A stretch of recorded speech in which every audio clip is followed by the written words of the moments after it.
All right, guys, we're back again for the Pat Stedman interview series podcast show.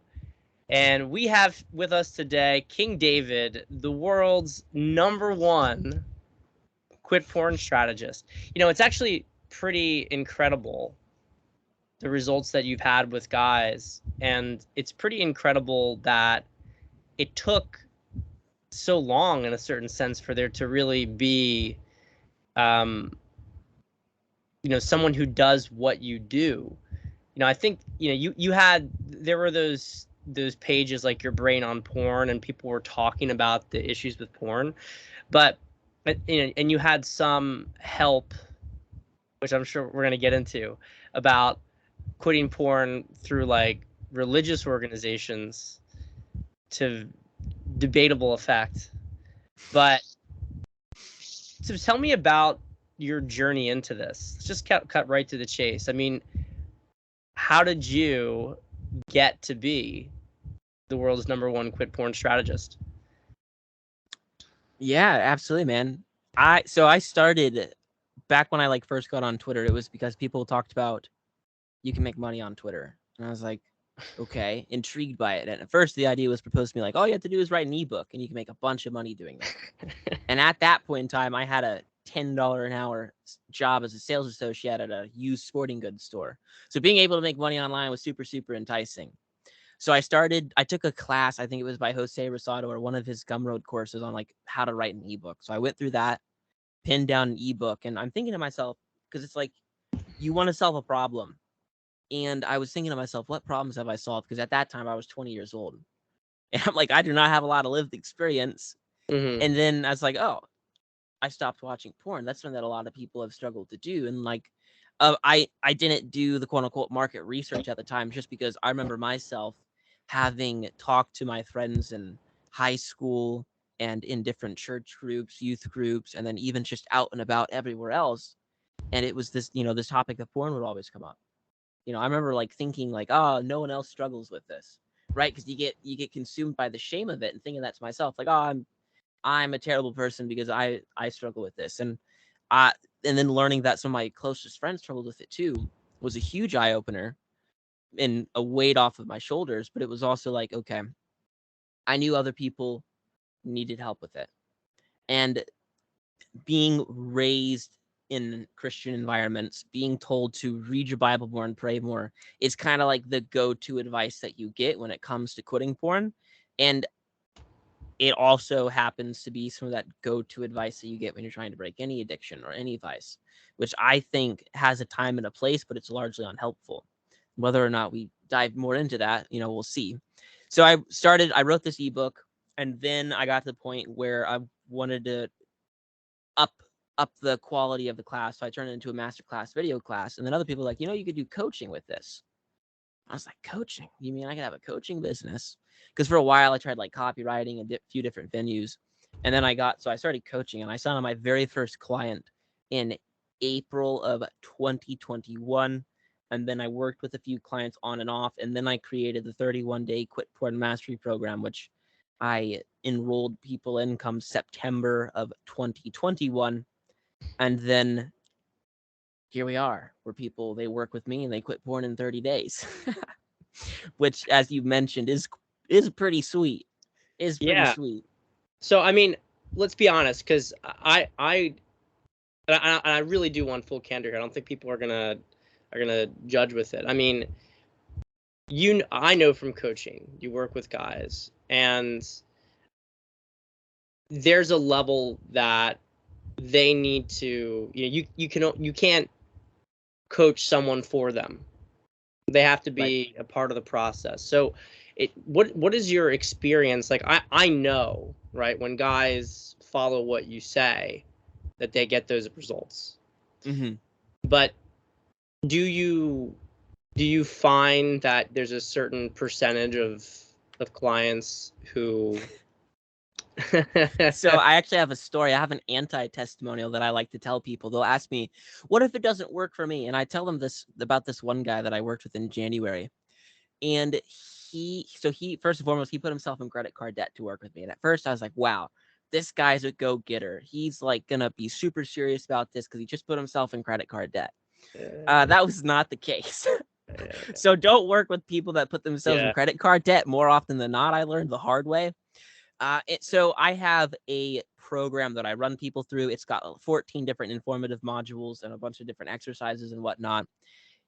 Throughout the entire 31-day program, I don't even think he made it through module 2. And module 2 is like my bread and butter. You get through module 2, you could honestly that could be enough inside the program, inside the contents of the program. And I'm really heavy on accountability with people. And that's because, when you're dealing with an addiction, you always gotta, it's hour by hour in some instances. So I'd message him, hey, how are you doing? How's your morning going? How's your afternoon going? And I heard from him maybe once every 5 days. And he attended 2, maybe just 1 of the 4 total calls that I offered during that 31-day period. So I tell people, I'm like, so long as you don't do it this guy did, you're going to get great results.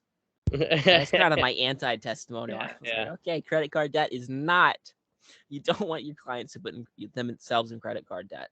Well, all of their anxiety about the debt then gets put onto you. So they start to externalize more, even as they take less responsibility for themselves.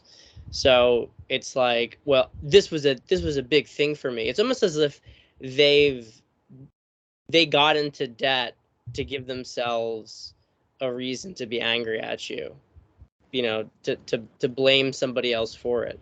So they come into the program almost believing that it's not going to work, and they keep looking for every reason why it's not going to work. And then because they put this money that they couldn't afford into it, then they feel justified in complaining. Right. The last time I had a client like that was well over 2 years ago now. And yeah, it's, I think that they're just a rite of passage. They're a rite of passage. Right. I haven't had anything like that in over 2 years, which is great. But I remember getting some of those guys, and it just, it's growing pains, and you learn you learn to put the screen more with boundaries. So I do want to get into your program, but I have a lot of questions about this stuff. So first off, in your professional experience, is porn different from other addictions?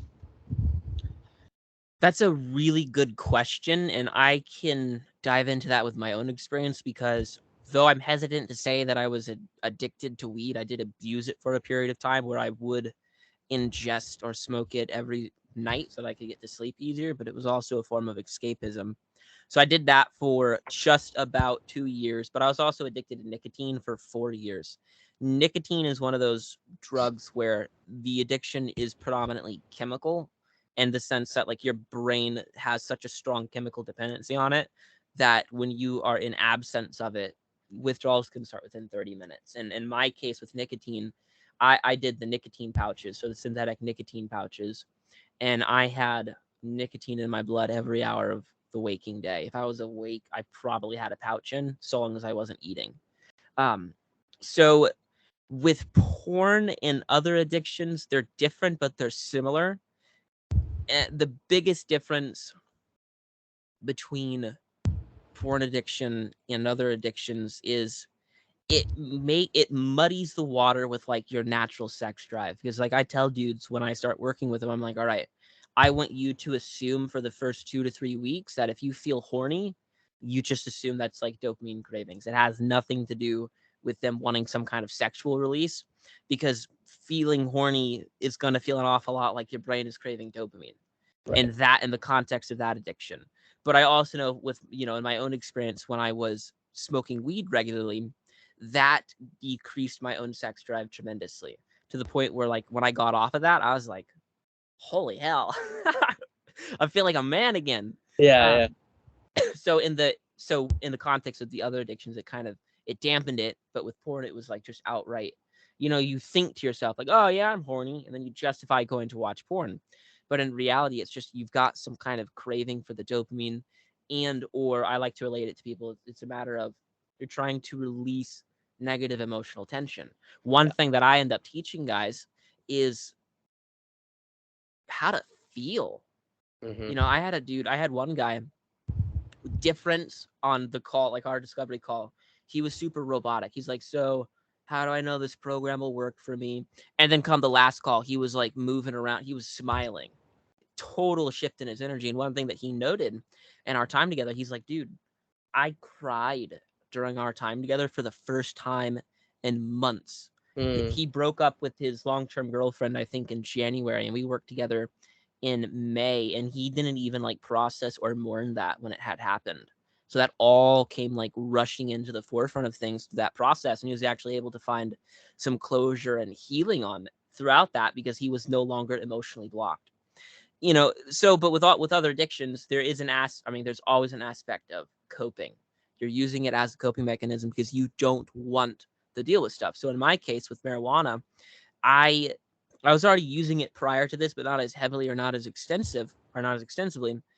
So when I started, where I was canceled, right? I lost my job. I was kicked out of 2 churches, complete upheaval of my social life, to the point where um, I have no roots in my current city, which I'm in the process of finding a new place to live in, which has been very, very interesting to say the least.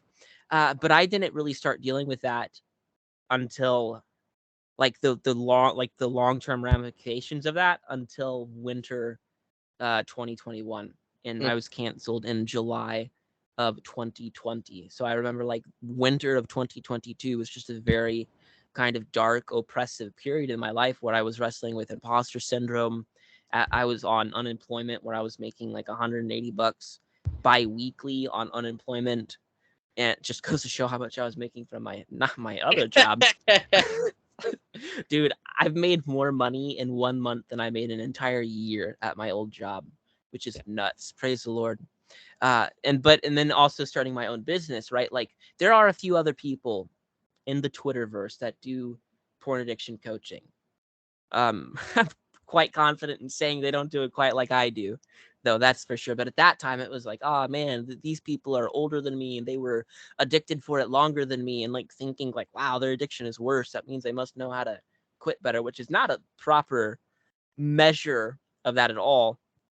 So my experience with marijuana, and that's also kind of like going into it, right? Like I did use it more knowingly of a coping mechanism. Even when I started, it was like, all right, I have to deal with some anxiety and some OCD symptoms that I was struggling with at the time. And then with porn, it was just an outright, like, I found it when I was 9 years old. And Yeah. like I remember vividly that first exposure to it, you know, sitting on a couch at my grandma's house, throwing on an iPod Touch, looking at apps for wallpapers. And it just so happened that there was this woman who was super hot, thinking like 9 year olds, wow, she's so hot. And then clicking on it and like scrolling down to censored topless photos. And then like this, like just the outright, like, what is this? What is this? And then where that took me.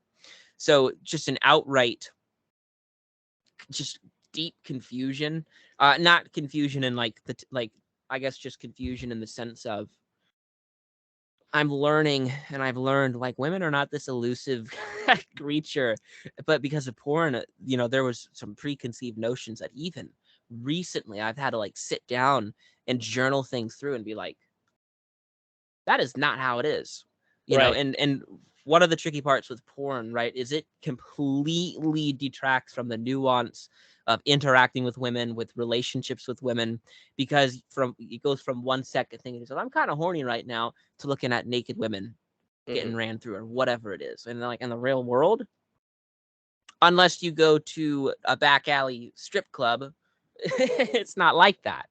It's not like that at all. So the addictions themselves, they're different, they're similar. For me, nicotine, it was more so just like a chemical thing. Like as soon as my brain was like, hey, you need nicotine, I was like, all right, we're getting some nicotine. Mainly because I didn't like dealing with the irritability Mm-hmm. or the warm groggy headaches that I would get from withdrawal. And like I remember when I quit that, realizing like when I'd get angry or irritable, thinking to myself, I need nicotine, and then be like, oh, I don't do that anymore. So I have to actually figure out what I'm angry or what I'm getting upset about. Yeah. So in that regard, it was a little bit of a coping mechanism. But with porn, it's, I mean, first and foremost, you know, it's an energy drain. it muddies the water on like what horniness feels like, and then it has massive repercussions on your own perception of women in relationships, and then even makes if you're in a relationship, you're not doing yourself any favors. Yeah, I mean, it tends to prey on a guy's, like, if you look at different vectors, because you're talking about how it muddies the water when it comes to horniness. A lot of what gets guys turned on in porn is actually shock value stuff. Like, it's not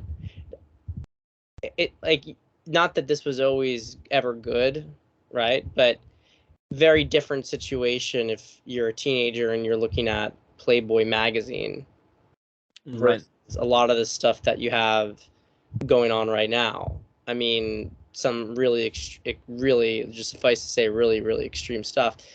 And I've spoken to a lot of guys who have like actually had the struggle with their sexual identity for a period of time, Right. because they watch the porn that they watch ends up basically becoming gay porn, or tranny porn or something like that, and they start to get, it kind of like hijacks their sexual circuit, because each new shocking thing, it's like, okay, now I have to get, I can't just look at an attractive woman, even, like, putting aside the fact that you're still, even if you are looking at, even if you're glamorized, the female form, even if that's something that you were using to get off, and that's not about connection, that's not about sexual energy, that's still like a dissociation. The dissociation moves so far away that even just like a woman isn't enough with it. So guys who get exposed to this stuff, I mean, does it ever really go away? I mean, maybe they, because I know from AA stuff, like, talk to guys who have been through the program, it's effective at getting guys to stop drinking alcohol, but it's not very good at dealing with the underlying emotional issue. Right. And so people are still stressed. Usually, you have the situation where someone quits alcohol, they pick up smoking. It's a common thing. AA meeting, everyone smoking cigarettes. So is it, once you've seen that stuff, once you've seen some of those kind of videos, is there ever any way of fully recovering from it? Yeah, absolutely. And so part of that, I'm a big believer in belief. So if someone believes they're going to be able to fully recover, they will see that happen. They'll kind of manifest that, or a self-fulfilling prophecy. And even in my own experience, thinking back to some of the stuff that I would watch, and now having no attraction or desire to see, or if the fantasy ever like erred into the side of like, oh, I wish I could do this, that's all gone. That's all, said and done. And so one thing, I worked with a client who, he mentioned to me, he talked about like he had terrible cognitive dissonance because his morals did not line up with his actions. And you see this, it's very true, more so in like the Christian community, or with Muslims, where it's like they know what they're doing is a sin, they know what they're doing is wrong, but they keep doing it anyway because they fail to recognize like they're engaging in a compulsive behavior. And it's not just as simple as like, just don't watch it, bro. That's like 90% of the advice you get out there. And that's, and I'll see people on Twitter, if one of my posts does numbers, right, it's just don't watch it, it's easy. I'm like, if it were easy, then I would not have a business. Right. So, and part of that too, right, so you mentioned shock factor, and I think back to the very first time like using it, right, and it was just that outright like, what is this? And then going back to it because of the way that it makes you feel. And part of that is, if you look at it from like a chemical standpoint, in the science or the studies or whatever, they're torn as to whether porn addiction is real or not. I have experience that says otherwise, and a bunch of other clients that say otherwise. But when you look at it, your brain releases. Experience wasn't paid for by. Right. There's no bias from some large Sponsored institution. by Pfizer, right? Right. Gosh.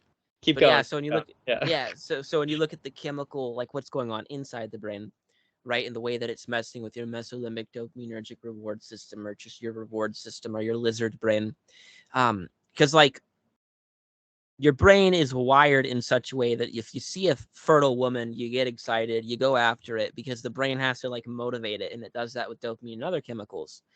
I tell dudes every single time you see a new photo, it's a new hit of dopamine. That's why like you'll look at like that's why the vanilla tits don't do it for you anymore. Right. Next thing you know, you're looking at some really weird stuff that you'd never tell another soul about.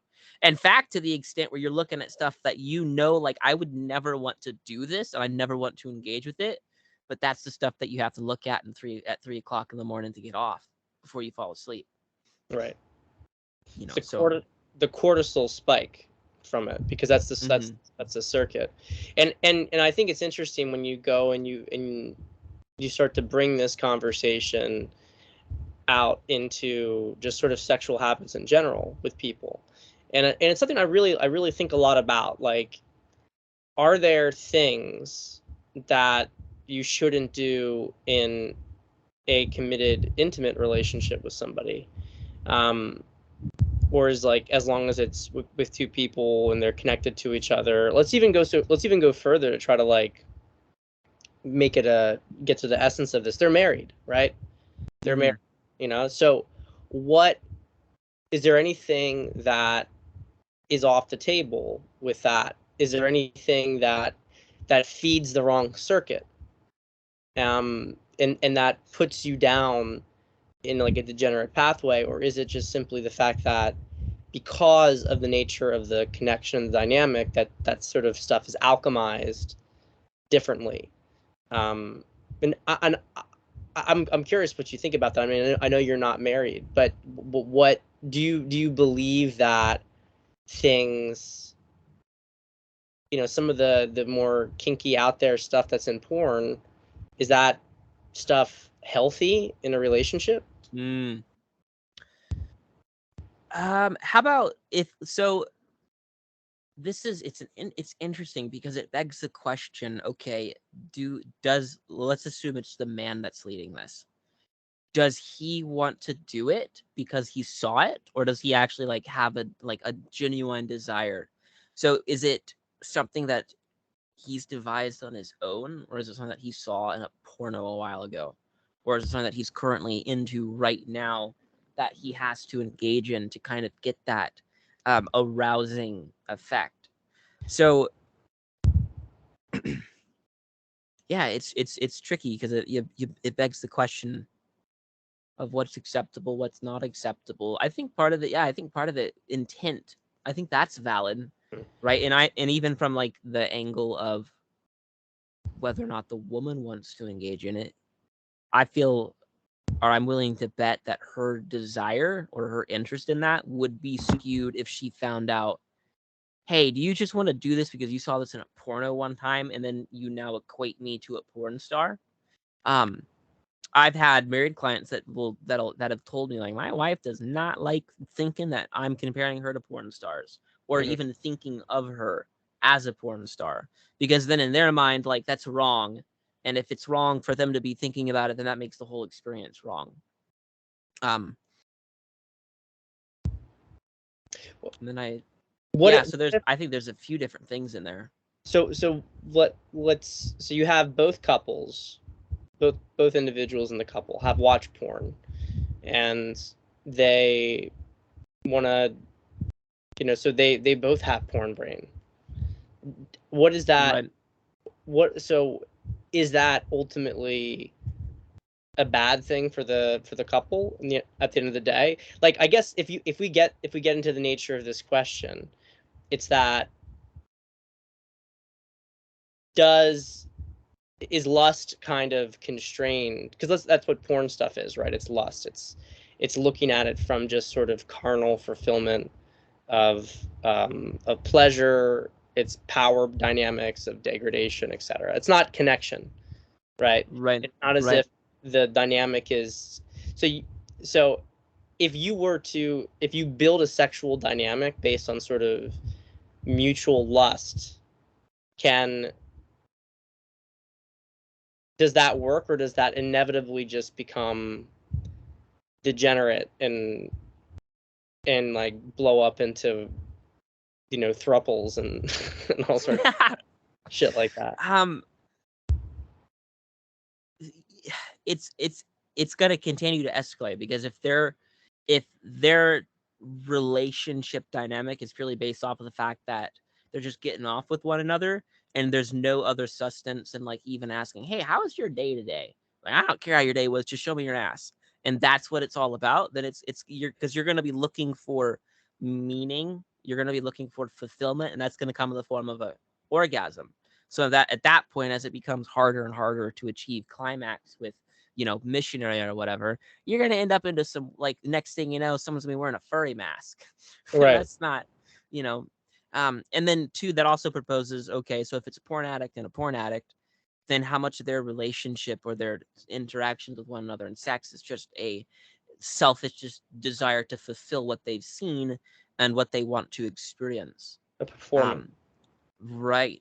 As opposed to like, hey, I know they like this, so I'm going to do this. And then even just like the connectedness. That's one thing that I'll talk to with married clients about. And it's like, it's, you know, me unmarried, right? But talking to these guys like, hey, just so you know, sex is more than just your genitals rubbing up on one another. Like there's an emotional side, a spiritual side, an energetic side, and having to kind of teach that and help them integrate that, so that it, like, because they'll tell me like, hey, sex has gotten better, and it's not just because they've stopped watching porn, it's because they're becoming more emotionally connected with them within themselves, which then allows to be a greater emotional connection with their wife or their woman, which then just enhances the experience entirely.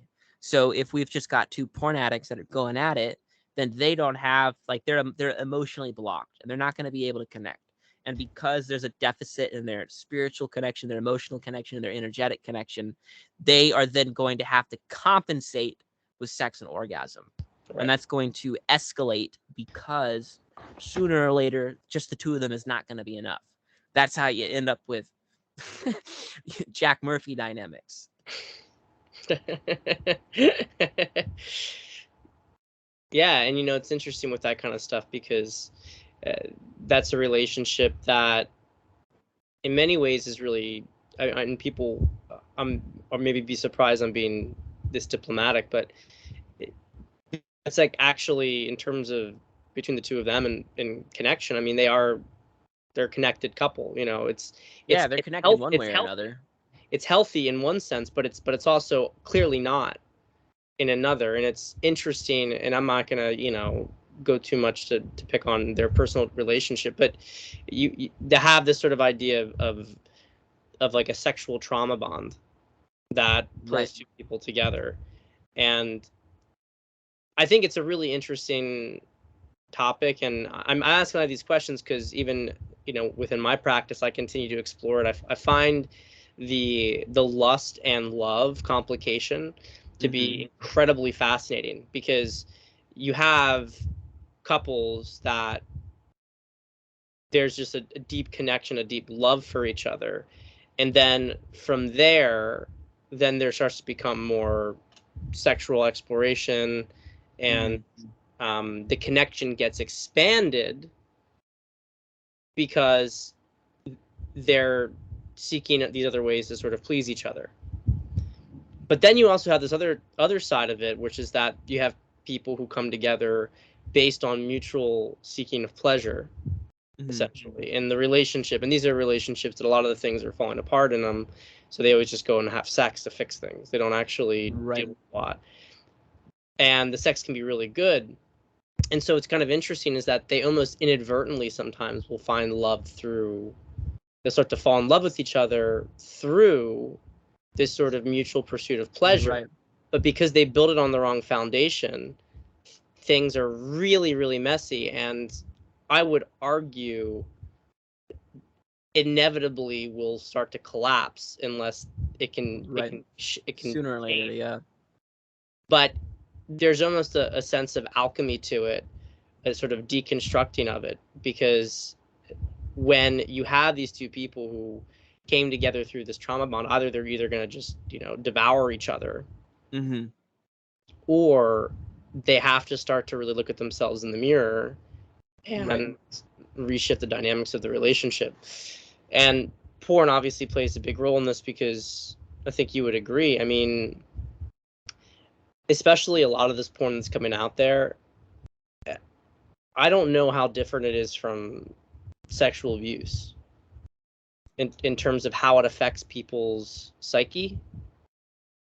You know, I don't want to Right. I don't want to put it in the exact same category of getting like fondled by some dude down the street. You know what I mean? Right. But you're certainly having a distorted dynamic to sex. Right. Right. Right. So yeah, absolutely. And that's this is where, so I hold two beliefs: that watching porn has, like, if you're addicted to porn, I guess that's kind of like the qualifier there. If you're addicted to porn, you're watching it for non-sexual reasons, despite the fact that it is a sexual arousing medium. Mm, Now, with porn itself, it definitely acts as a way to sexually wire your brain for things that you would not normally be interested in.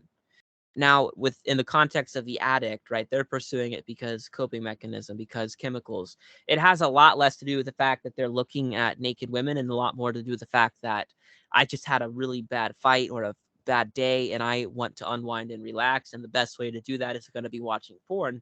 And this is where you get into my next core belief, right? Where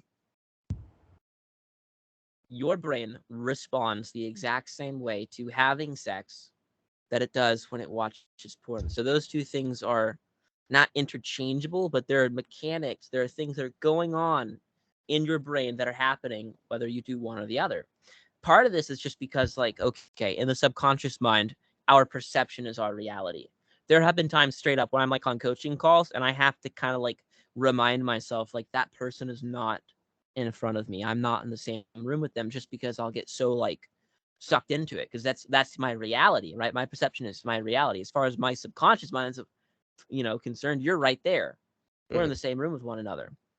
So your subconscious, it is building its notions of reality based off of what it sees, based off of what it experiences. And this is even why you read a book. If you're able to see that book in your head, it's a lived experience. It's just as if you were there. And that's why, people talk, oh, it's like watching a movie, but I'm reading a book instead. So getting into the subconscious mind, if you have dudes who, okay, they started off with just tit pics, but the next thing you know, they're looking at tranny porn. There's a period of escalation they have to go through because A, they need the shock factor, A, their brain needs more dopamine, it needs to be more exciting. But through the lens of the subconscious mind, they're normalizing that, and that's becoming more normal in their reality. So whether or not you want to go as far as to say that porn is, psychological warfare and a tool of the agenda that's resulted in this crazed normalization of some things that are not normal, right. that goes on to say why. And that's, I mean, I'm even a proponent. Like, I don't like when people use the word porn as an adjective to describe food. Oh, food porn, Food because it porn. just serves. Yeah, because if you can go as far as to normalize porn, then because watching porn, whether or not you want to consider it an altered state of mind. So one thing that happens when you have sex, when you watch porn, is the fact that your lateral orbital frontal cortex, which is a part of your brain that's responsible for logical thinking and rational decision making, starts to shut down. So that's why when dudes watch porn, or women, that's increasingly common. I've yet to work with a woman, but I know that day is coming in the near future. I can feel it. It's going to happen. Um, and I welcome the challenge. I welcome it. But anyways, so the brain is starting to shut down. Your logical thinking and your rational decision making is impaired. That's why when you are watching porn and this is not something you should be doing, you never think to click the X button, despite the fact that it is right there and you can always click out of it. You could always stop yourself. But you're not. That's a lot like, oh, I should stop watching this. That's a logical thought. Clicking the X button is a rational decision.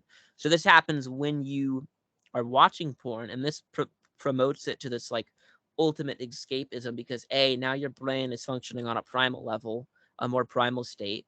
Your subconscious is perceiving the porn to be your reality. So now you're just like zoned in, and all you're thinking about is what you're seeing and the sensation that you're stimulating on your crotch. Right. And then you get into when you have sex, right? That same thing is happening into the brain, which is going to promote more of just a connection with that person, right? No one wants to be thinking while they're going at it, like, ah, man, I got this work project I'm supposed to be doing or whatever it is. And that's also why it's a stress relief. Or Right. couples, they'll get in a big fight, they'll have makeup sex. So it serves with porn, it's detrimental. But in the confinements of sex, it's beneficial because that's how it's supposed to happen. So your ability to logically decipher what you're looking at objectively it doesn't exist. So that's why you realize, like, oh, when did I start watching furry porn? Like, how did we get to this point? Right. Right. Uh, do you feel like there's value in a guy being very aware of what he's doing, just trying to break the trance? Like, well, if you're Yes. gonna do it, okay, do it, but be fully aware of it. And then it's like, Right. because if you become fully aware, you're like, wait a minute, what am I doing right Right. now? I mean, Right. and also kind of connected to that, the ancillary point about the women in question, because I think there's Mhm. there is this suspension of disbelief that guys will have about the women, that, well, whatever they're doing, it's kind of consensual. Whereas we know the reality is that I think it's over 90% of porn is based on women who are coerced, at least in one degree or another. Oh yeah, that'd be interesting. I don't know. I haven't ever actually looked at what the stat is for, like, the I mean, category itself. you Yeah, know, that's interesting. a lot of this stuff is also, is it officially like that? No, because it's all kind of like buried and made to seem like it's above board. But most, if many, if not most, of porn stars are trafficked, or are 40% of porn stars are coked out of their brain well, that's while they're filming. so yeah, that's another thing, right? So they're all super drugged out, and they may have had a habit developed on them, and they say, okay, well, you want your fix, then just film this, Right. this, Right. we don't have to go into detail, but it's this kind of stuff. That, so is that consensual? You know what I mean? I mean, Right. it's very, what I guess what I'm trying to say is, it's very rare where you have, like, girl next door is just like great, from great family, no sexual trauma in her background, decides, hey, what, I'm gonna go get into porn. Right. I'm gonna I'm go not saying upload a video there aren't of examples of it, about it. but super, super rare. Right. Right. Right. So there is a right way to relapse. That's something that I've contemplated within the confinements of my own work with people, because back when I was quitting, there were instances where if I was going to look at something, I was going to have like a heightened sense of awareness. And I would like tell myself the truth of the situation. Like, you are wasting your time. You are wasting your energy. You don't know if this woman is trafficked, drugged out of her brain, or if this is consensual. And even if it is, you know for a fact that's not a woman that you'd be attracted to if you saw out and about, because I knew attraction is more than just like the physical aspect. Okay, if I saw a woman and knew, oh, you make porn, next. So I would have those like instances where I was super aware, and I'm in the process of creating something where it would be like a framework for a proposed intentional relapse. That being said, in the confinements of my program, that would likely be more detrimental than helpful, just because by the time someone's working with the world's only quick porn strategist, they're ready to be done with it. They Right. don't want to. They probably, like, I'm working with a guy right now who went from, he was a once every day, if not multiple times per day. He learns a few things, gets the right tools, the right strategies, the right frame of mind, and he had one near relapse 14-day mark, which was the longest he's ever gone since before he started watching it.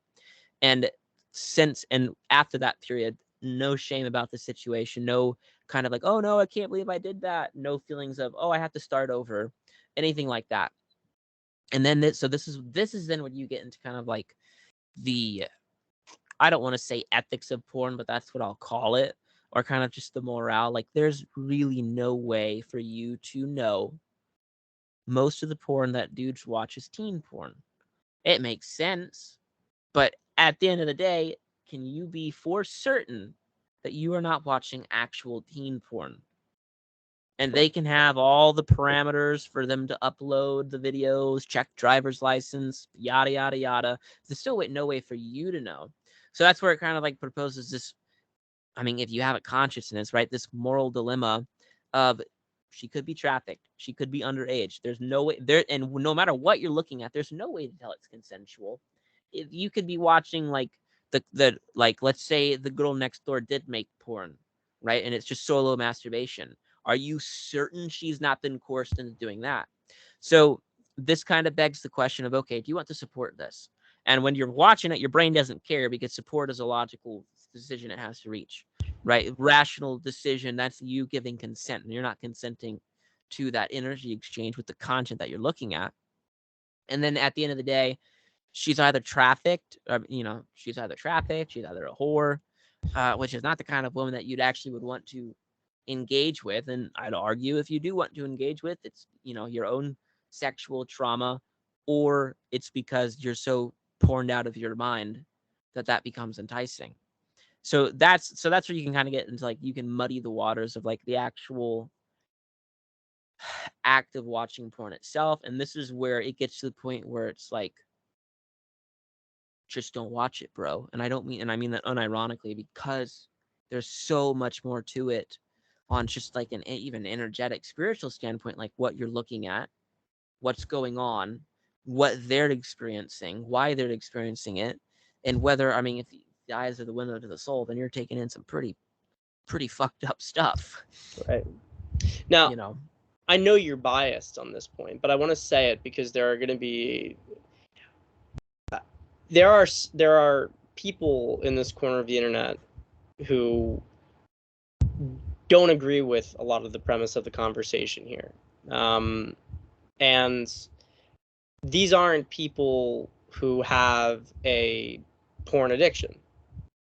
Like, I think this is important to say. Like, neither you nor I give a fuck about the guys who can't go a day or two without jerking off, if not a couple hours, telling us that porn's healthy. No one, right? No one gives a fuck of what that person thinks, because he's obviously in denial about the fact that he's got a problem. But the guy who is good with women, no problem picking up women, who will occasionally watch porn, maybe he'll watch it with a girl. A lot of those guys look at this kind of conversation and they scoff at it, like, you guys don't have any self-control, that you have to freak out about it, that you have to make such a big deal out of it, because they're able to use casually.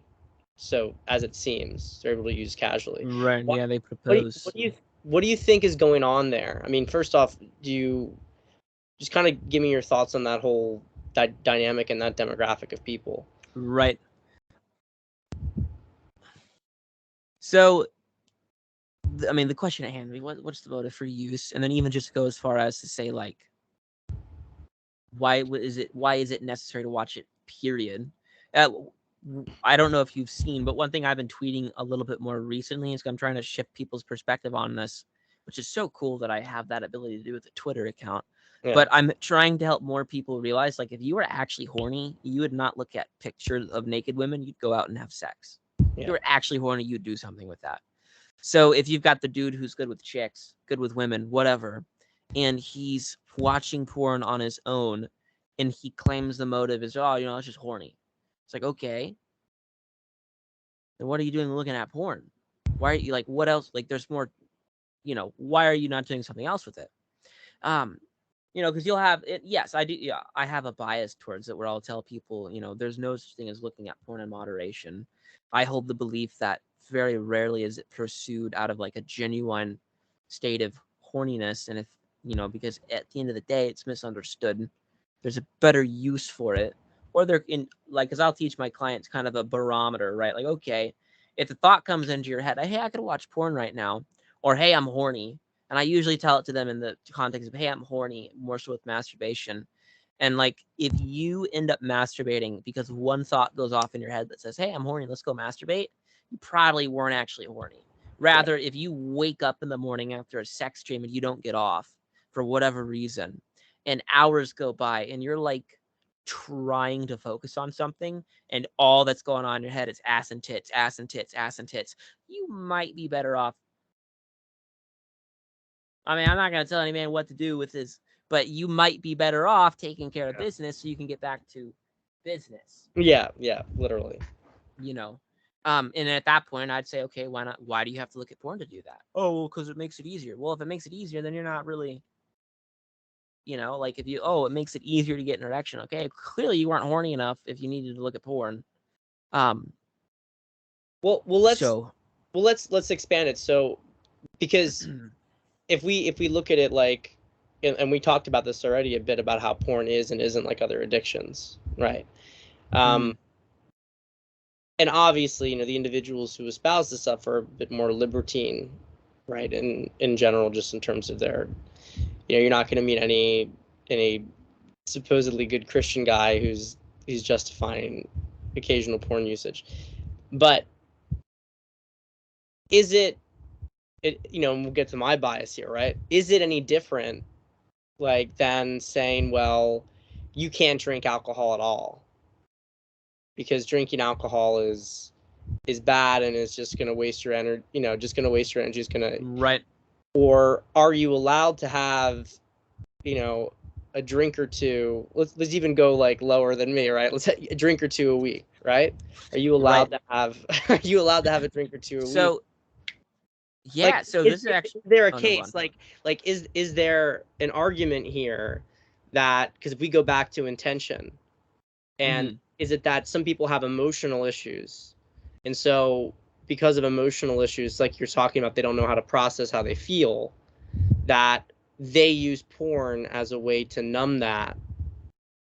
But if you do know how to do that, and for whatever reason, I mean, likely you wouldn't choose to use porn, right? But if you did, is there anything wrong with that? I know they're not going to account for the vast majority of people, but is there anything wrong with it? Right. Interesting dynamic. So I'm thinking through, because like, if I were to think through my former addiction to marijuana, or as I like to reference, abuse, but I don't like to say I was addicted to it. Yeah. Still hitting the pride on that one. I recognize that despite the fact that it prolonged healing and working through something, it played a necessary role in my life. And I would not have gone back and chose to omit that vice from my life. I'm your typical, like, I have no regrets. Even the fact that I saw porn at 9 years old and used it for so long, because I want to be in the position that I'm in. That being said, what you've proposed, right? Because at the end of the day, if we're looking at it from the standpoint of, okay, it's being used as a vice, and if people do not have a proper means for them to work through their emotions or to cope, or at least to dumb it down so they can continue to work through other things or get to something that's more pressing, I would not. I think let me say this. Porn is evil in and of itself, but is watching porn evil? So that kind of, because I don't want anybody under any circumstance, I don't want to add to the shame of anyone's addiction by saying like, oh, under no circumstances should you watch it, and under no circumstances should you look at porn. Under no circumstance. So what I'm getting at is the difference, and porn is bad, is watching it bad. The answer is watching it bad, yes, but there's, of course, there's nuance, there's an individual experience there. And so in the instance where, okay, so and so has a very stressful job and they do not have the time, like they're working a 12-hour job, they quite frankly hardly have the time to relax, to unwind, other than they go home, they eat, they're focused on taking a shower or whatever it is. And if they've only got a little while to get things back down to baseline, and it just so happens that porn is their vice, and that's what they're watching, same to be said with like alcohol or marijuana or nicotine or any other drug. Part of it is dudes that get wrapped up in vices because I don't have time for these to work through stress. And Right. in instances you'll think, oh well, that's ridiculous. But like I've known people who they're working so much between their job, their family, their other hobbies that they have to do to maintain their lifestyle, that if they're not drinking alcohol, they're not relaxing, Right. because they quite literally do not have time to give that to themselves.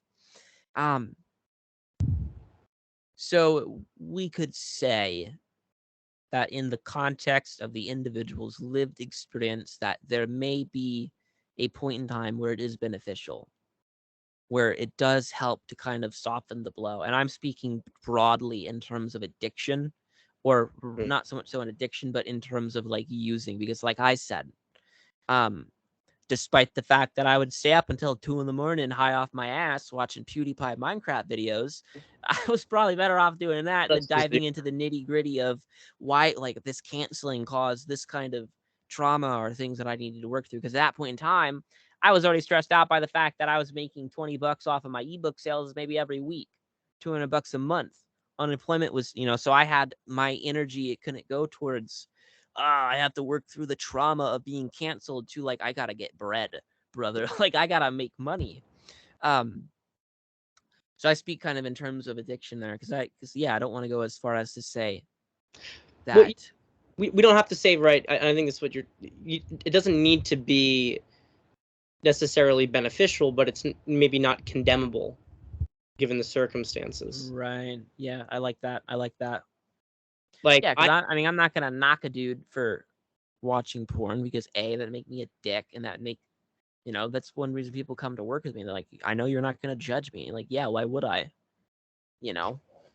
Yeah, I mean, I put this out on Twitter today about guys who have like a couple of different vices that they're going through. They might go through a phase and they're drinking a lot. They just can't seem to focus at work. They're kind of just fucking up all over, and they get into this anxious loop, and they're really trying to, like, I have to stop. I have to stop looking at porn. I have to stop. This light thing is going crazy right now. I have to stop looking at porn. I have to stop, drinking. I have to get more focused at work, Right. and of course, like, you want to have all these things happen, but what is there something else that they can be doing that actually moves the needle a lot more at that moment? Right. Because Right. I kind of look at it like you have, like, you're a knot, you're knotted up, and when you have a knot, like, well, there's going to be you're going to pull one thread out first, and it's the thread on top is the thread that moves the easiest and is the most cleanest to pull out. So, like, when I've had some guys, I mean, I refer people to you because I know you're great at what you do, but when sometimes I'll be talking to a guy and he's been making some really substantial progress in a lot of his life, and he's like, yeah, but I looked at porn, like last week, and I just tell him, like, just, dude, who fucking cares right now? Yeah, that's what I would tell him. That's what I would tell him as well. Yeah. Like, get over yourself. Like, it's not. Yeah. So, yeah, because at that point, because the last thing you want to do is to harbor the shame of that, Exactly. and then let that create a downward spiral, especially if you've wrestled with any other kind of potential vices. Like, oh no, I watched porn, and the next thing you know, so now you've had 2 exercise bowls of ice cream, and now you feel bad about that, so you're gonna go smoke, or you're gonna go drink, or whatever. If it happens, it happens. And I instill that mentality in my clients, and I tell them, like, look, think of it like this, right? You're on a road trip. Your destination is 100 miles away. You've traveled 90 miles and you pop a tire. does that pop tire change the fact that you just traveled 90 miles? I'm like, no. And I'm like, so why the hell do you think that relapse changed the fact that you went all those other days without it? Good analogy. You know, because I had my own experience in 2018. My New Year's resolution was to quit porn, and I went 3+ months without it. So I NoFap's claim to fame. Oh, you go 90+ days, you quit. And in all reality, I quit. For all intents and purposes, I quit. But one night I was up too late and I relapsed. Oh shit. Next thing you know, the entire month of April was just one long relapse. Right. You know, right. you wake up and, oh, well, I did it last night. What does it matter? So got back into it. Part of that, sure, you go as far, I did make some mistakes in those 90 days clean where it was like, okay, I'm avoiding porn rather than working through what's gotten me to this point. So this is where you get into addiction as the symptom. It's not the cause. Addiction doesn't cause your problems. It is what you're doing to cope with those problems. So that's one thing that I do is I help guys dive into the nitty gritty. Like, what do you need to be working on? What is holding you back from reaching your full potential? What do you need to like? Oh no, porn takes all of my energy. Well, what do you do for a living? I work at a Circle K gas station. So you hate your life. Yeah. You don't have any energy for your job because you work at a Circle K. Especially It's not where they got to pump people's gas all day long. right. So they'll have these like, oh no, I have all these problems. And then then you'll have instances, typically with the clientele that I work with, right? They get to me because they realize, David, everything else in my life is going well except for the fact that I keep watching porn. And then at that, like, the difference in the, like, if it does take your energy, to a gas station employee, it's not going to take a lot of energy, but to, the self-employed entrepreneur enthusiast, that's going to take his energy, and he needs that. I wouldn't be able to run my business at the level that I've ran it if I were still addicted to anything. Well, There was a point in time where I had my business and I was smoking weed every night. But it's not at the level that I'm at now, where I'm off of all drugs other than the occasional cocktail when I'm out with the homies, and my Wednesday weekly cigar, which I did not get to have today. You have it after the show, right? I mean, maybe it's like 100 degrees outside, so I may not go. My cigar lounge, they close at 8, so. Oh, gotcha. No, but I think that this brings up a good point for people just in general when it comes to self-improvement with the manosphere. People getting made fun of and everything for the whole cold shower thing, like all these various self-improvement fads that come up and that guys feel like they need to collect them. Like I remember years ago, I thought, okay, in order to be productive, here's all these things I got to do to be productive. And so I'm like filling up my schedule with like all sorts of stupid shit. And the thing is, look, let's be honest, okay? Are you more focused with work when you're fasted? I think under most circumstances, yes. There's like a phase, and of course it depends on the individual. Like there have been times I've fasted where I've felt exhausted, and that's maybe, but vast majority of the time, especially like an intermittent fasting thing, like you're going to be super clear for hours, and you're not going to have any issues. So it's a good thing to do, right? I mean, could amp up your productivity. Is a cold shower a way to like amp up the testosterone, amp up your focus? Can it be kind of meditative? You combine it with Wim Hof breathing. Yeah, it can be, but we get back to what is the reason that you're doing these things? Are you doing them because you think by doing these things and suddenly it's going to make your life better? Or are you doing them because they naturally fit in to like you realize I'm like, something's missing here. Oh, that's that piece I'm missing. Yeah, since I've started to fast, now I feel great every morning. Rather than, well, I'm working at Circle K gas station and I'm 30 and I've wanting the minimum wage to be raised. I've made some mistakes, right? And so they get on Manosphere Twitter and they think that if they take a cold shower, it's going to help their life. And the reality is that I think we can both agree that that dude can, to the extent that he can afford it, continue to drink and smoke and jerk off and whatever, as long as he deals with the fundamental problem in his life, which is that he's completely stagnant with work. When he's dealing with that problem, then he may find out, you know what, like, man, all this fucking drinking, I can't wake up, I'm drained from my hustle. And so then there's a reason he's like, okay, I'm going to cut back on this because it's serving a deeper goal. But otherwise, it's like whack-a-mole. You know what I mean? Like, we'll get rid of this one. Yeah, I agree. Added, and it's the circle jerk, the circle jerk self-improvement game. Right. And that's the thing for me. Like, my alcohol use has declined, and it will continue to decline because I start to hit points where I'm like, well, you would have been able to execute on that if you hadn't had anything last night. Like that little extra bit of grogginess that you're feeling in the morning because you had that extra glass of wine now affected your ability to execute on something the next day. And so, but it's like if I were to just try to get rid of it, it wouldn't work, or it would be it would work, but to what avail? Something else would take the place. And maybe I'd have a bad attitude in general, because you see some people who do. This is a conversation people aren't willing to have, but and I don't know if there's enough data on it for porn, but let's just use alcohol as a good example. Guys who quit alcohol and let's say don't pick up another vice, because they still haven't really dealt with the root issue emotionally, they start to experience like their health doesn't get better.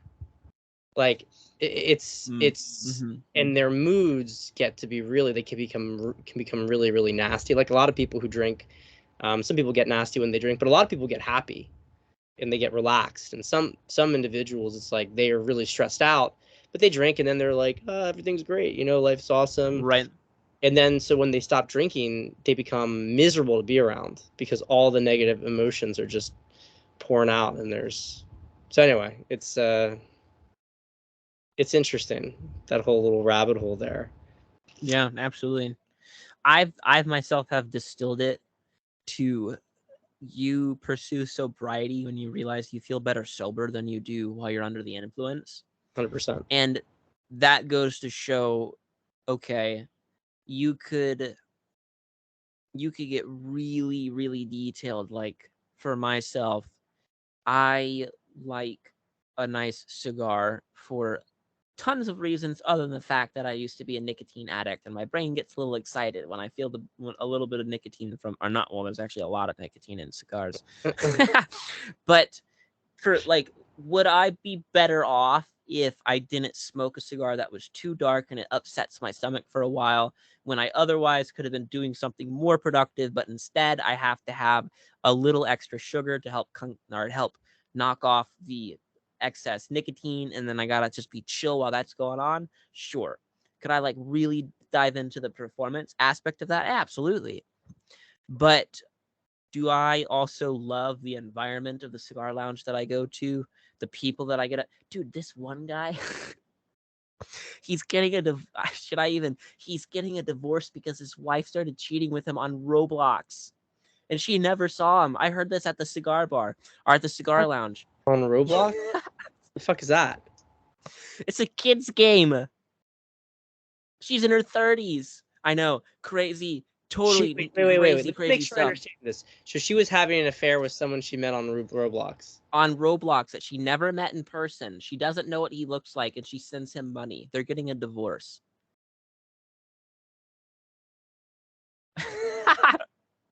So, daily happenings at the local cigar lounge here in my neck of the woods. Anyways, I want to have conversations like that. I don't see stuff like that on Twitter even, right? So I want to be having that lived experience. If it weren't for that, I'm going to go have a cigar. Yeah. And then, of course, so this is where, you got to work through the deeper issues. You got to work through the deeper issues. For myself, when I got off of nicotine, what I would do is I would focus on my work, because if my brain was just craving some kind of like chemical buzz or some extra dopamine from the nicotine, because that was the tricky part for me. After I got off of marijuana, or actually I got off of marijuana because I got COVID and that fucked me up. And I was starting to have like really bad panic attacks when I would smoke. So like my body was just like, my brother, you need to You stop gotta get doing off it. this. Yeah. And I was like, Sometimes all the right, I'm body off. just pushes you off of it eventually. Yes, right. Yeah. And even part of that too was like I didn't need to run from things. I had to start facing that, otherwise I was going to be stuck in that. I was going to be stuck in that part of my life. So my body was telling me that everything else was, the signs were, things were in alignment. It was time for it to go. It was time for it to go. And then with nicotine, I no longer had the downer to my upper. So I would be up until 4:30 in the morning, waking up at noon to 1 o'clock. And like I'm 100% self-employed. And I don't take coaching calls until 1 to 2. So in theory, I could totally wake up at 1 o'clock and be fine. Right. But it got to a point where that was not a conducive lifestyle for me at all. And I had to realize, like, all right, I got to get off of nicotine, otherwise I'm not going to sleep. And then also just my outright focus. It was at the point where if I didn't have nicotine, I didn't want to do it. Right. Yeah. And I was having nicotine. If I was working, nicotine, driving, nicotine, with family, nicotine, watching TV, nicotine, lying in bed, nicotine, on my phone, nicotine, scrolling Twitter, nicotine, nicotine, nicotine. So I had to get off of it. And then, so once I got off of it, I realized, like, all right, I have to replace this kind of like buzzing feeling that I got in my brain for something. What am I going to replace it with? I can't do drugs. I no longer claim an addicted personality for myself. Oh, but you know what feels really good? Getting invoices checked, or getting invoices paid. Yeah. Getting money. So yeah, man. So I started to channel that into my business. And I made a lot more money than I used to. I make a lot more money than I used to. Part of that is just because, like, I wasn't gonna get it from nicotine. I wasn't gonna get it from drugs. I had to get it from helping people.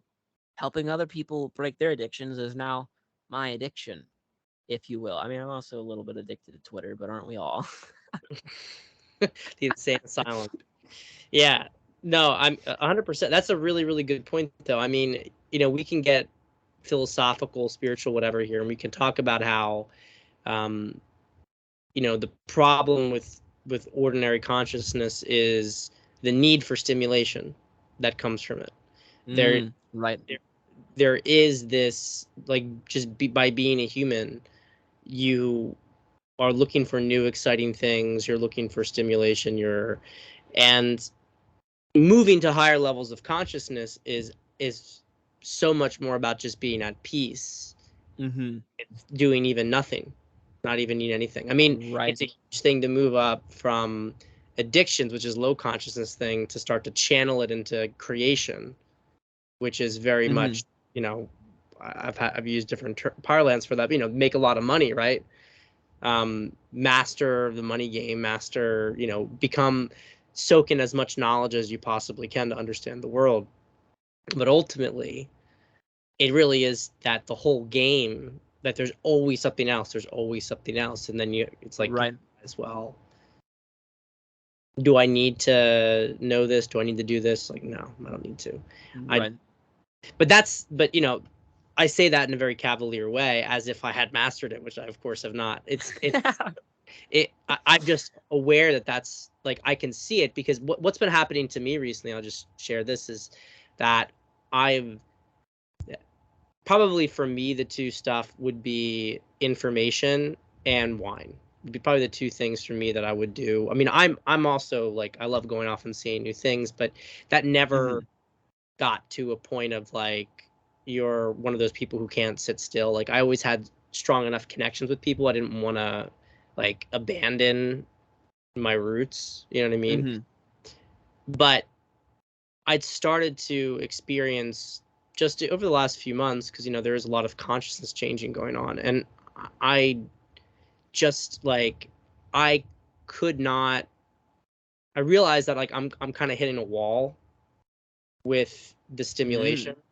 Like, it's not making me feel better to get more of it.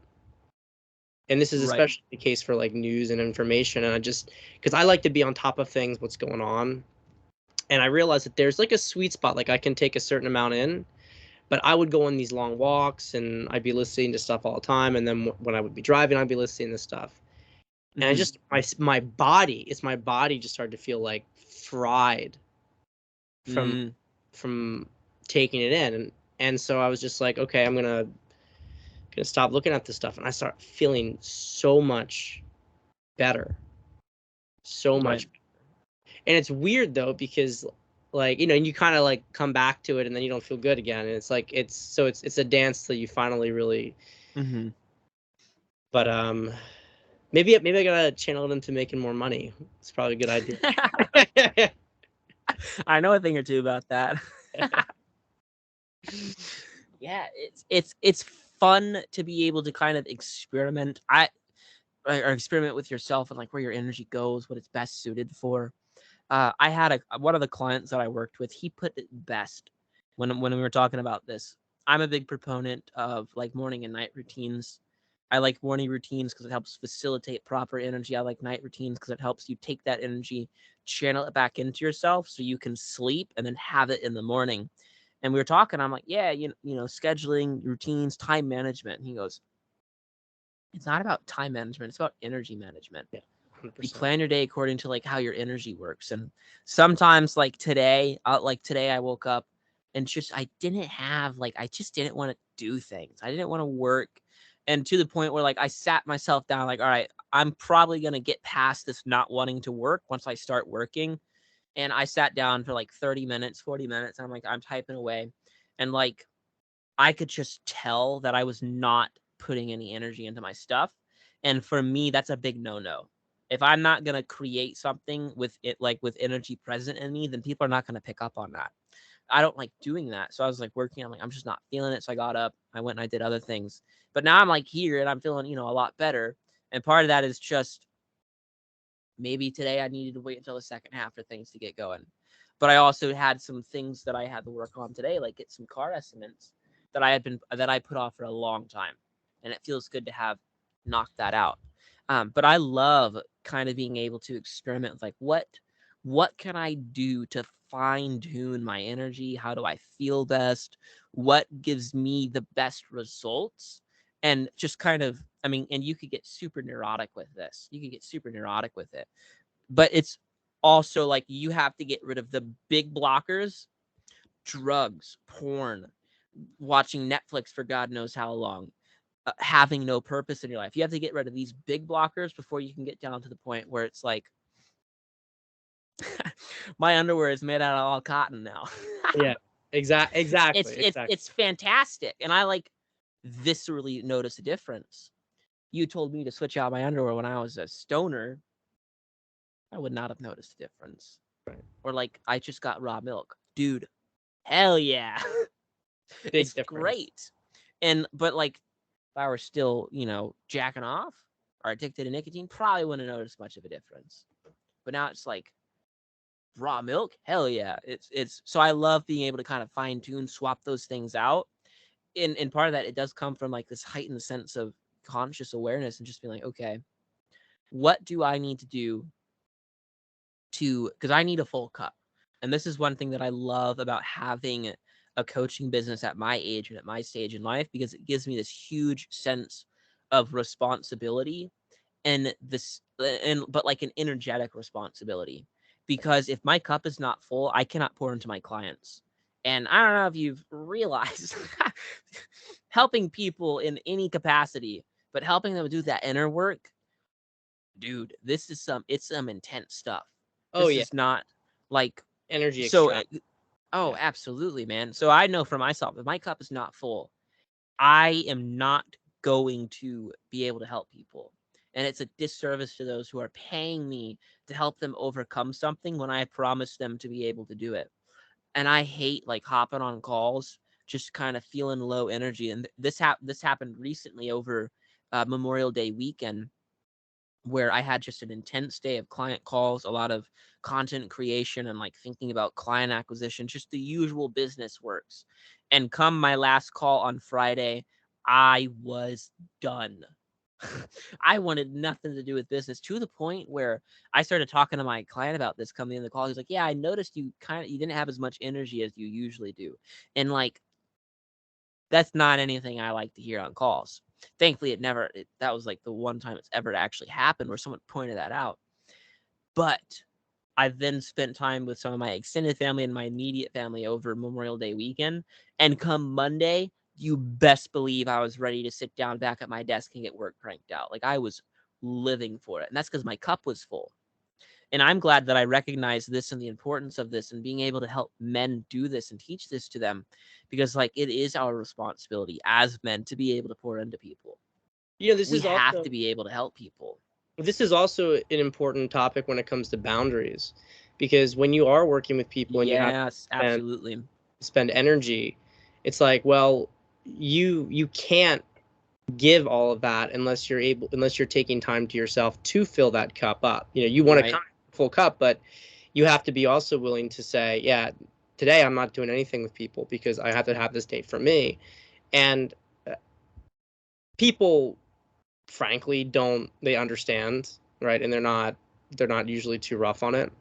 But when you are in the business of trying to help people in particular, sometimes, like, and it always is like it rains, it pours. Like this week, it just, like, 5 different people like requesting like immediate kind of help when the schedule's already Mm, booked out for 2 weeks, and I'm just like, I gotta fit this in somehow, because sometimes it is legitimate stuff, but I'm just thinking to myself, like, is it better for me to just make one day super brutal and then have another day completely clean, or to right. try to I don't just, take calls on Wednesday for that reason. yeah, that's good. That's the same thing for me with Friday, and I'm starting to do it a little bit more with the occasional Sunday as well. But um, but anyway, one of the things with that is just, this applies to relationships. It applies to so many different things, Mm-hmm. that you need to always take care of yourself and see, well, what Right. can I do for myself? And this goes back to stuff with like addictions and porn, and is that you need to honor what, like, do you just need a break? Are you burned out? Are you seeking this stuff because you're fried completely? Right. Like Yeah. you were talking the other day about that, how you're having a hard time doing work. Um, I I find, and people who follow my list maybe notice the pattern, that I'll go through periods of immense content production, and then there'll be like a week that it just won't really happen, and then Mm-hmm. it gets back into gear again, and it's kind of like a 3 to 4 on, 1 off, and it gets better and better. Like, there's more and more over time. I think before there's a lot more breaks, but there's like periods where I'll have so many ideas. It's like I almost don't have time to even, compose all of Right. them. And then it's like, man, I'm kind of in a drought. And during that drought period, what the best thing to do is just, chill, hang out with people, have some conversations, and read.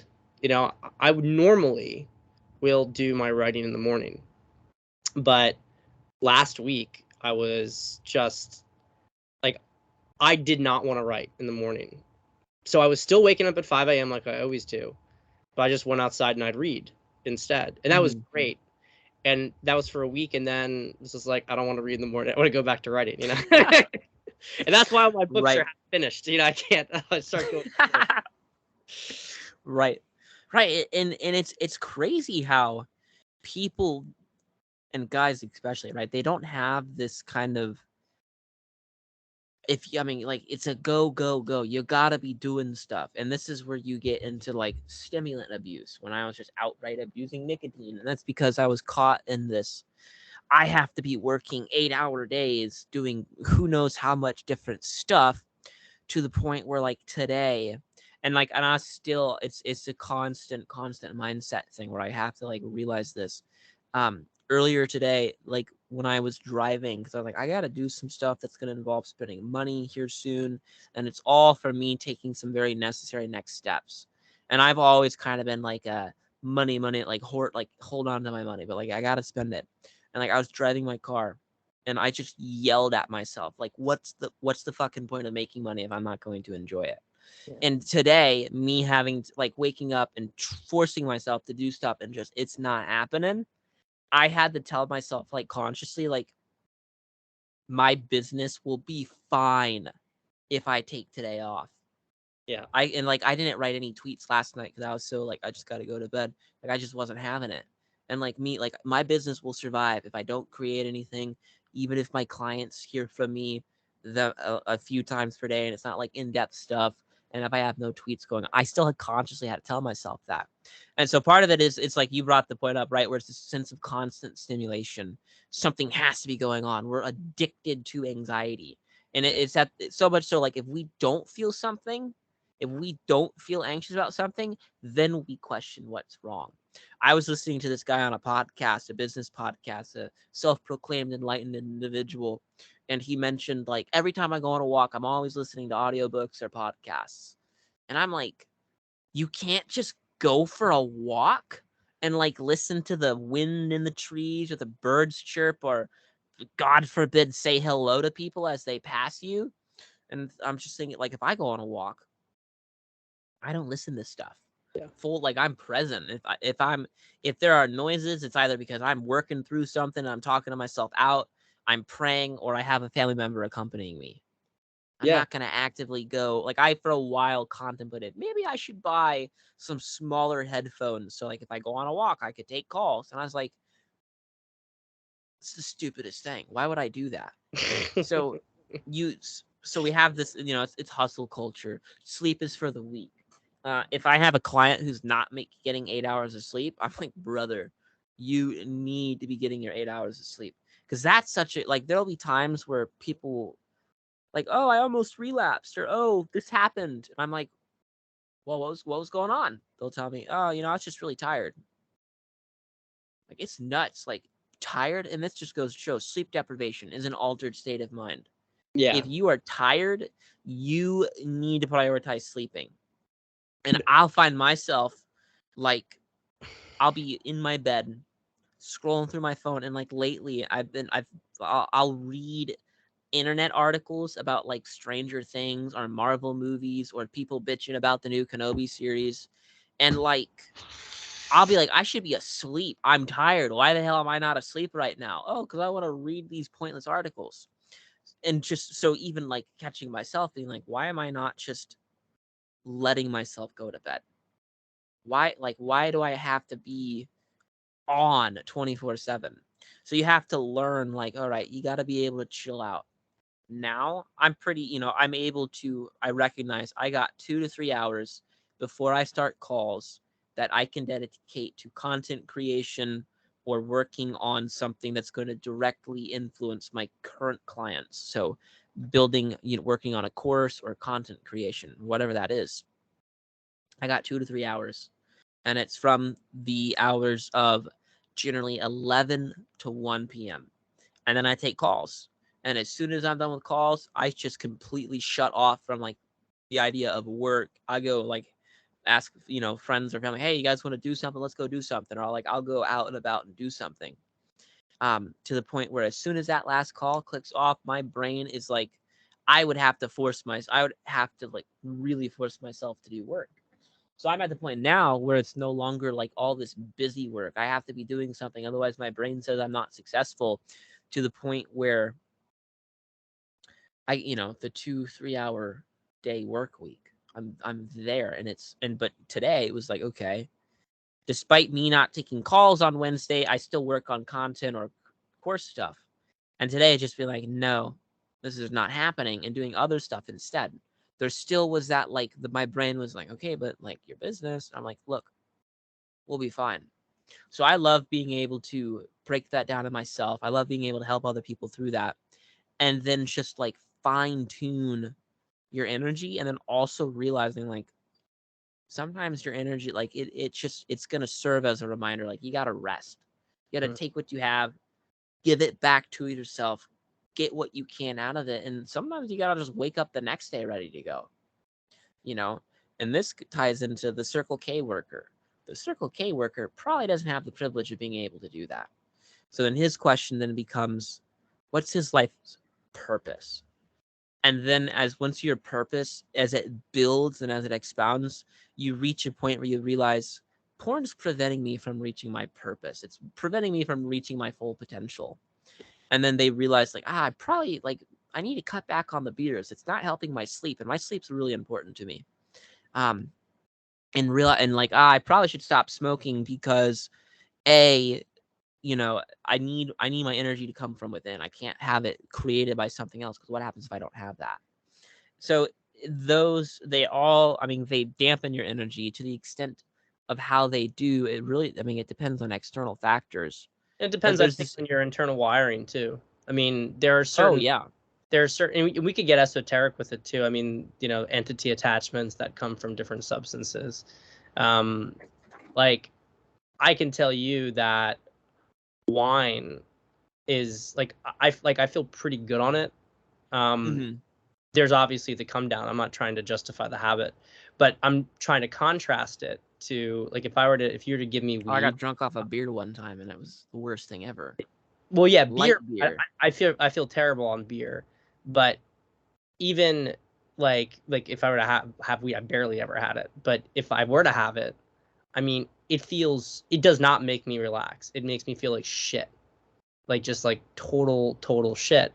And so, but some people have the exact opposite experience where they're like, oh, I can't do alcohol at all, but like I feel great with weed. It's like, I mean, you don't really feel great, because you would feel really great if you were beyond all that stuff. But on a relative basis, it's kind of like, you pick your poison and how it affects you. That was interesting. I was just thinking, like, sleep deprivation and anxiety, stress, porn. I mean, God, probably the worst time periods was in college, having to do finals or having some exam where you're cramming, or you have to do an all-nighter writing a paper. I mean, oh my God, that was notorious. Like, people would, you just get anxious, and you're like, all right, again, we're gonna do it again. Just I was so anxious. Right. Let's do all the drugs. Yeah, exactly. So there's one more topic I wanted to touch on before we close here. You come from you're Christian. I don't want to say you come from a Christian background. You're a Christian, but the church tries to deal with porn, kind of. It's certainly not doing a job objectively, but what do you see as the real problem? And what would, if you could tell the church at large how they can better address this issue, what would you say?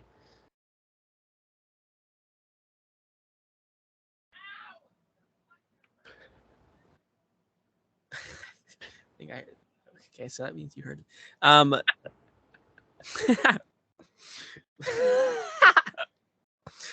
the background noise. Someone's screaming. Yep. There are many things that I would say. If I don't know if I can distill it down to one, because one of my the next, like, I tell people, I want to be the Dave Ramsey of quitting porn. I want to be the guy that churches go to for this kind of stuff, because men work with me and they're porn free in 30 days. That's why. Part of it is there needs to be, dudes should not be shamed for wanting to have sex. One of the first commandments that Christians were given, right? Be fruitful and multiply. And there's a lot of weight to that. And part of that is even just like we talked about too, right? Like your sexual energy. If it's the desire to procreate, and you can use that to create. We are men. We are builders. We're created in the image of a creator. And some of the essence of that, and really the large portion of the essence of that, is going to manifest and be present in the sex drive. And because I've had to tell Christian guys, I'll ask them, like, do you know the difference between attraction and lust? They'll go, no, I don't. because like I had one of my married clients. He's like, I see so many hot chicks when I go to the gym.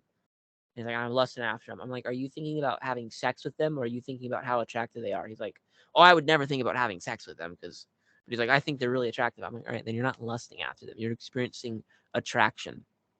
So part of it is I would tell the church, like, you cannot make men feel bad for the fact that they want to have sex, because if they didn't want to have sex, then from a traditional standpoint or whatever, like, there would not be marriage, there would not be families, there'd not be this building of society.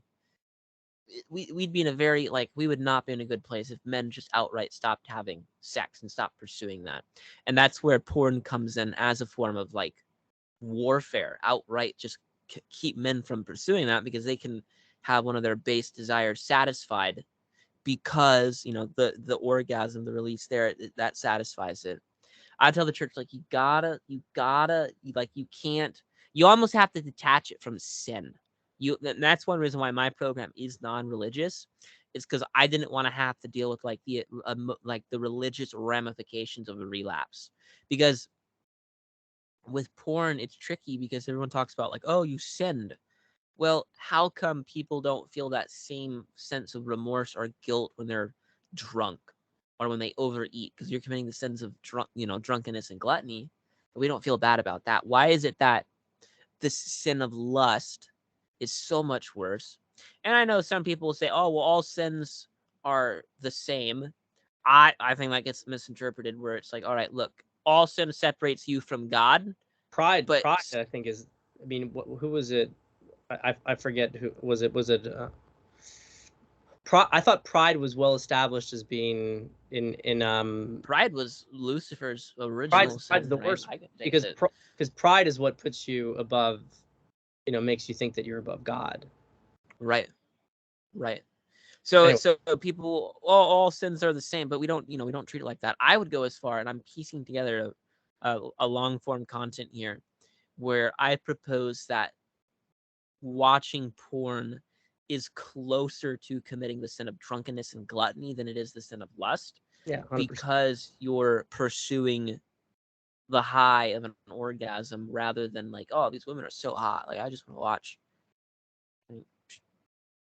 So there's some nuance there.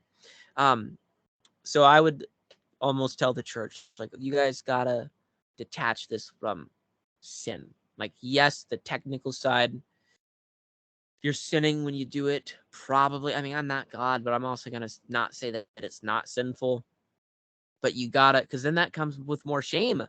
You're not, like, if you take shame and you harbor that negativity, then what ends up happening is that builds the emotional tension that you're trying to run from and that you're trying to release through watching porn. So you relapse. Oh, I feel so terrible. I can't believe I did that. I'm a dirty human.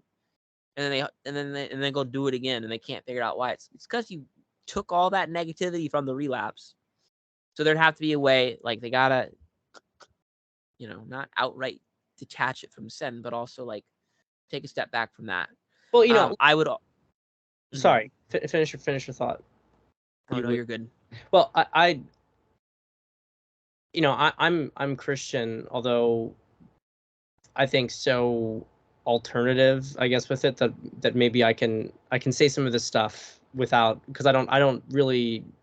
Well, I'll just say it basically. I think the church and porn work in tandem, and it's worked this sort of worked this way for a long time, which is where you have something that you can shame people for, then they have to go to the church for absolution. So the church gets energy from your shame, and then you go right back into it again, because you're externalizing.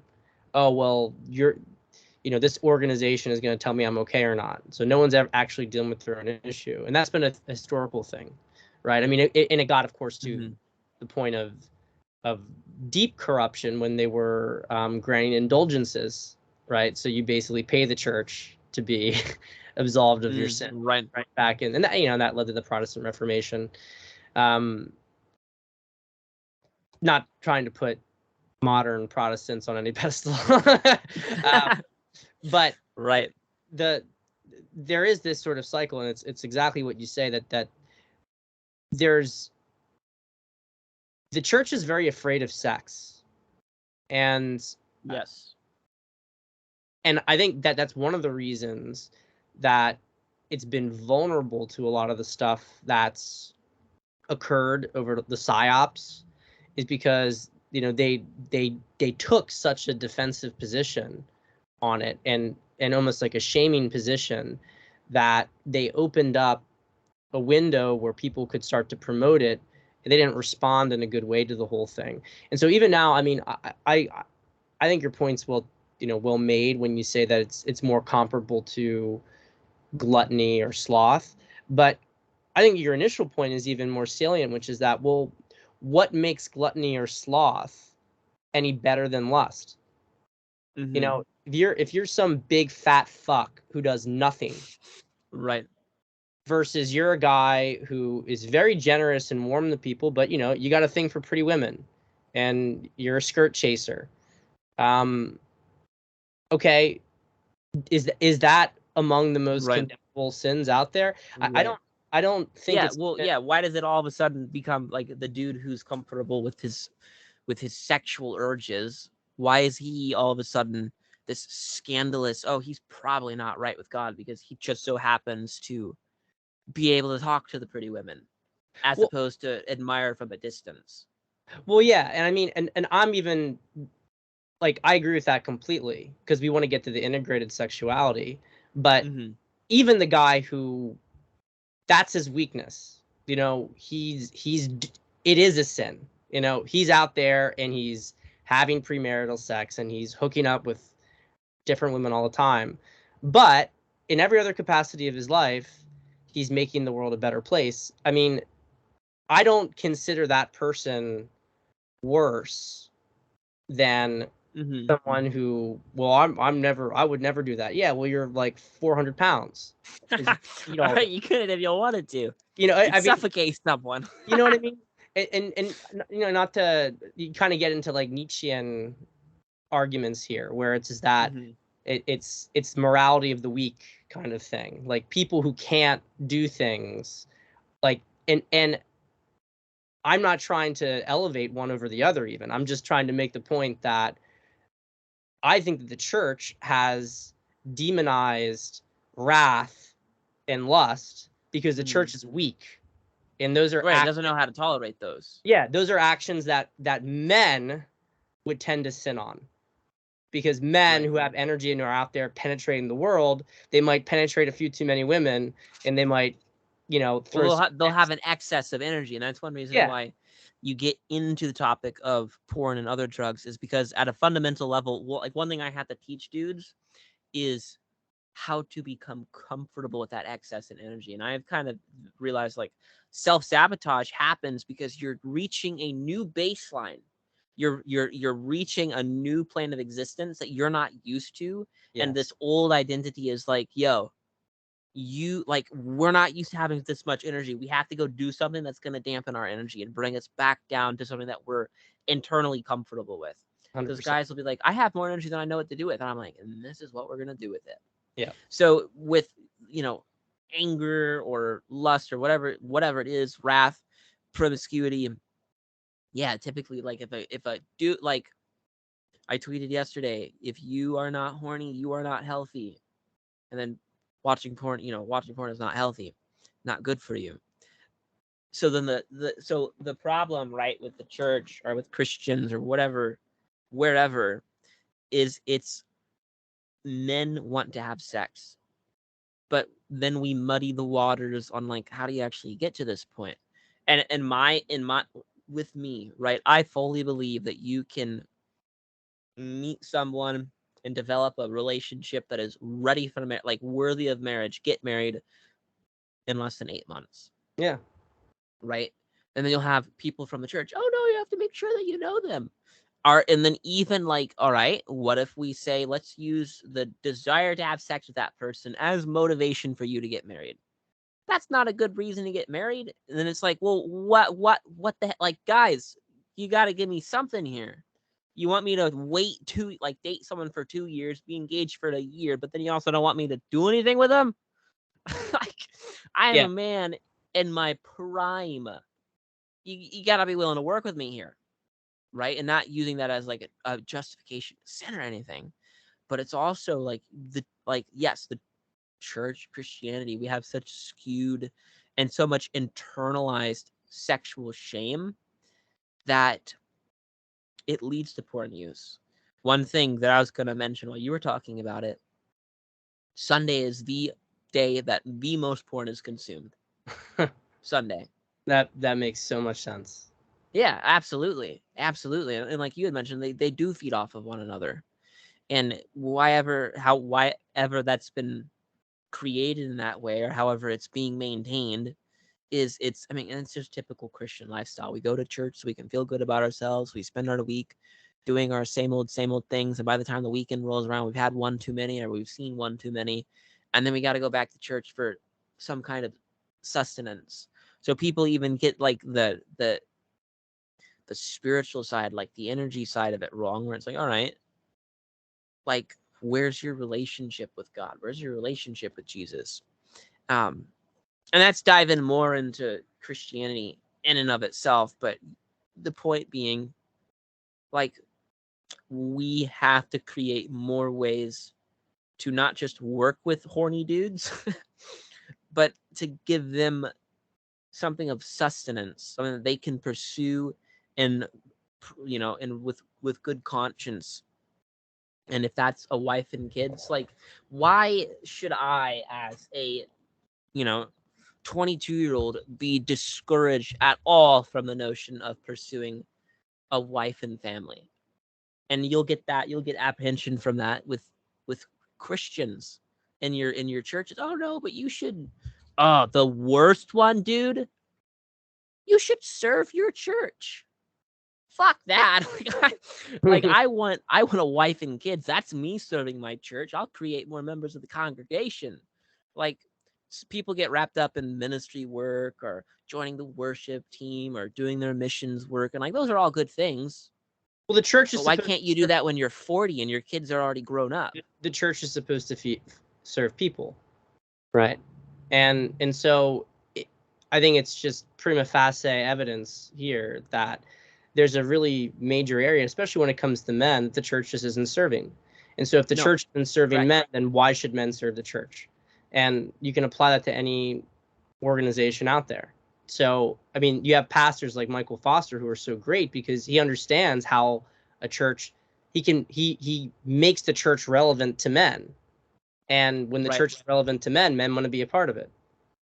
And it's not just, I mean, I do think the hierarchy aspects of it, patriarchy aspects of it, there's relevance there, but I don't even think you have to go that far with it. I really think it's just about the fact that the church is feminized, and these, like, sex and violence, right? These are things that young men, there's a lot of that energy in them. And if those things are shamed and shut down and not channeled, if the church can't meet men where they're at with those things, it can't even make them feel like they can relate to them on these things. Instead, you have some, effeminate, probably in many cases porn addicted pastor himself. Right, very common. Talk to guys about this. It's one of the great modern philosophers, Bronze Age pervert, has a famous quote, and I want to butcher it a little bit, but he says, "Chimp only jerks off in captivity." Like, why is that? And chimp in a state of nature never jerks off, only does so in captivity. And that's a very interesting thing to think about, because if you're out in nature as a guy, for instance, if you go on a hike, you do not have any interest whatsoever in jerking off. It's like weird to do that. It would be a weird even thought to kind of have it, because your energy is so grounded. You're like in exploration. You're in, I got to get this stuff together. I got to put this stuff together. Right. And so we do need to ultimately find spaces and roles for men to be men and to express being men. And that a lot of, porn's all over the place, and it's certainly dumped all over the place to grab that energy from men, no question. But I think it's also, the elites kind of look at it as a pressure valve, because if you have the kind of fucking world that they're creating, but you have a bunch of these guys, rather than being like, hey, what the fuck, why am I in this cell? Right. I bred in circuses, right? Now it's pixels. Right.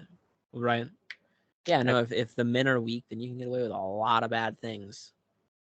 If men are weak, then women and children are up for grabs. Yep. And now they're up for grabs because the men have been so damn weak. Well, David, it was a real pleasure having you on. I'm going to put your information below. Is there anything last kind of comments you'd like to have for guys? Tell them how they can find you. Yeah, if you want to follow me on Twitter, it's at King David QPS, capital K on the King, capital D on the David, capital Q, capital P, capital S. And then you can go to enroll.quitpornstrategies.com if you want to work with me one-on-one, and I'll help you end your porn addiction in 30 days, guaranteed. Other than that, like, porn is evil. I'm not going to tell you to not watch it because that's kind of me, kind of a dick move. But if you want to stop, you know where to find me. Well, and just a little last comment on that. I think it's important, because we talked about this earlier in the convo. If guys are going to use something, let them use it, but you shouldn't be under any illusions of what you're using. Like, I think that the denials. Be aware, right? Be aware that, like, okay, for the Circle K worker who's listening to this, you may not, like, your job may not require a bunch of energy. You may not have your life's purpose figured out, and quitting your vices may not make much of a dent, but it will be the little bit that starts moving and helps puts other things into perspective. That little bit extra energy that you get from abandoning your vices may be what you needed all along to realize, I can do better. It may be enough to help you break out of the matrix, because you you settle for less because you're letting your energy settle for less. Like, you're not going to pursue the beautiful women if you can just type it into your phone and look at that. Yeah. You're not going to, and like your sense of adventure, you're not going to pursue that if you can create a fantasy adventure in your head with chemicals and internet tits. Yeah. So, like, so know what you're using. Right. And know the escape. If you want to escape, you can escape. It's free will. You have a choice to do it. Doesn't mean it's the right choice. Yeah. Escape with smarter things. Yeah. Well, David, appreciate it so much. And information will be below. We'll see you next time on the Pat Stedman interview podcast series. Yeah, man. I gotta Thank get you so much for having me.